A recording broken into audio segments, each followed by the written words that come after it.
बिस्मिल्लाहिर्रहमानिर्रहीम। Factors affecting the rate of enzyme action, ये बड़े इंपॉर्टेंट टॉपिक्स हैं एंजाइम वाले चैप्टर के, क्योंकि ये शॉर्ट लॉन्ग दोनों में ही आ सकते हैं और इधर से ऑब्जेक्टिव्स भी बन जाते हैं।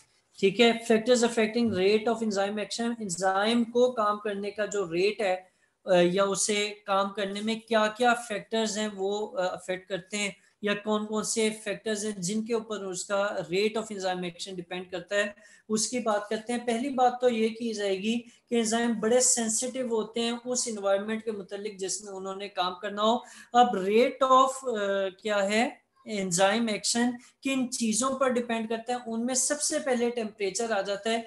टेम्परेचर आप लोगों को पता होगा, मुझे आप में से कोई बता सकता है, सारे बायो के स्टूडेंट्स हैं, आप में से कोई बता सकता है कि बायो कह रहा हूँ, इंसान का, ह्यूमन बीइंग का नॉर्मल बॉडी टेम्परेचर कितना है?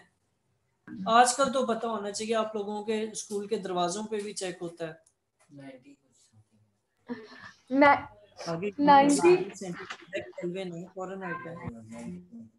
हाँ 90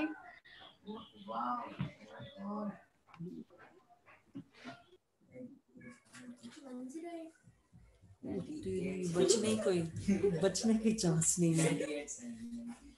अच्छा चले, मजाक अपनी जगह, लेकिन जो नॉर्मल ह्यूमन बॉडी टेम्परेचर है फ़ारेनहाइट में 98 पॉइंट समथिंग है और सेंटीग्रेड में 37 पॉइंट समथिंग है।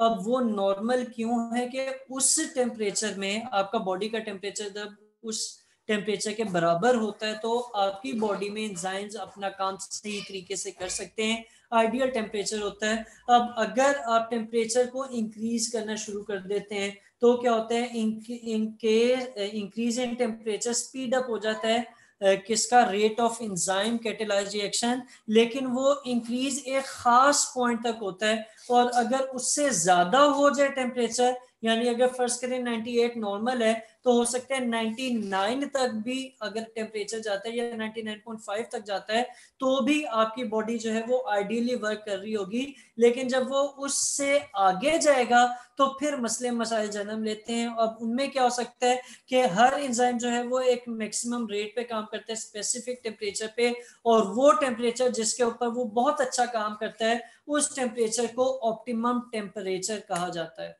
ठीक है, किसको ऑप्टिमम टेम्परेचर कहते हैं? कि वो टेम्परेचर जिसके ऊपर एंजाइम बहुत अच्छे तरीके से या मैक्सिमम रेट पे काम कर रहा होता है उसको ऑप्टिमम टेम्परेचर कहते हैं। फिर आगे रीड करते हैं, वो कहते हैं कि टेम्परेचर जब एक खास लिमिट से ज्यादा होता है तो हीट एक्टिवेशन एनर्जी में हीट भी शामिल हो जाती है और उसकी वजह से काइनेटिक एनर्जी भी रिएक्शन की ज्यादा हो जाती है और रिएक्शन जो है वो तेजी से होता है। लेकिन जब ये टेम्परेचर एक खास हद से ज्यादा होता है, ये रेड पॉइंट है कि जब टेम्परेचर एक खास पॉइंट से ज्यादा होता है जो कि ऑप्टिमम टेम्परेचर है, तो heat energy vibration of atom enzyme को ज्यादा कर देती है, जिसकी वजह से उनका जो ग्लोब्यूलर स्ट्रक्चर है वो लॉस हो जाता है। ठीक है, ये बड़े मजे की बात लगी, ये मैंने पहली दफा हाईलाइट की है कि अब हमने बात की थी कि एंजाइम कैसे बना हुआ है, कि छोटे छोटे जर्रे एटम्स हैं जो मिलके एक बॉल बना रहे हैं।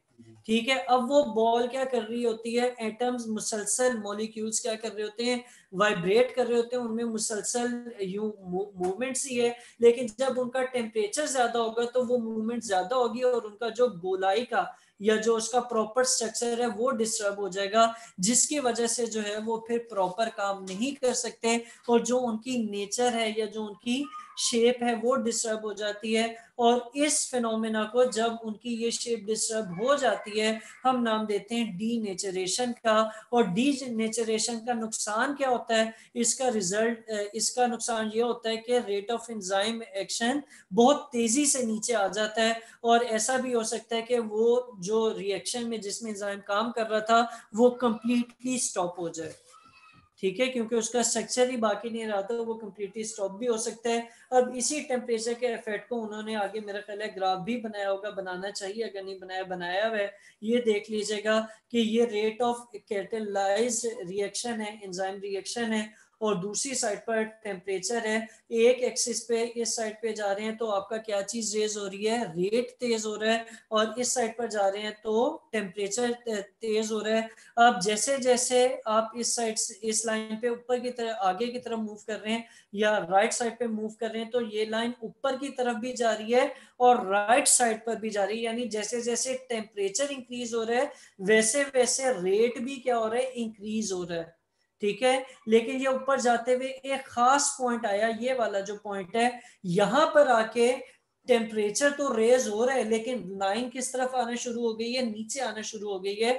यानी जो रेट है, जो वाई एक्सिस की चीज है, वो क्या होना शुरू हो जाएगी, कम होना शुरू हो जाएगी। और इस फिनोमेना को हम कहते हैं कि उसका रेट ऑफ एंजाइम रिएक्शन कम होना शुरू हो गया है। और ये किस वजह से हुई है, क्योंकि एंजाइम डीनेचरेशन होने वाली है।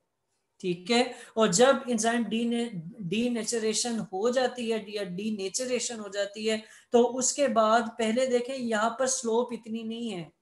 ठीक है, लेकिन बाद में इसकी स्लोप बहुत ज्यादा होगी, यानी फिर जो डाउनवर्ड स्लोप है या जो डिक्रीज हो रहा है रेट ऑफ एंजाइम रिएक्शन वो बहुत रैपिडली हो रहा है, बहुत तेजी से हो रहा है। और यही हम लोगों ने टेम्परेचर का इफेक्ट ऑन एंजाइम रिएक्शन में देखा था। सही है।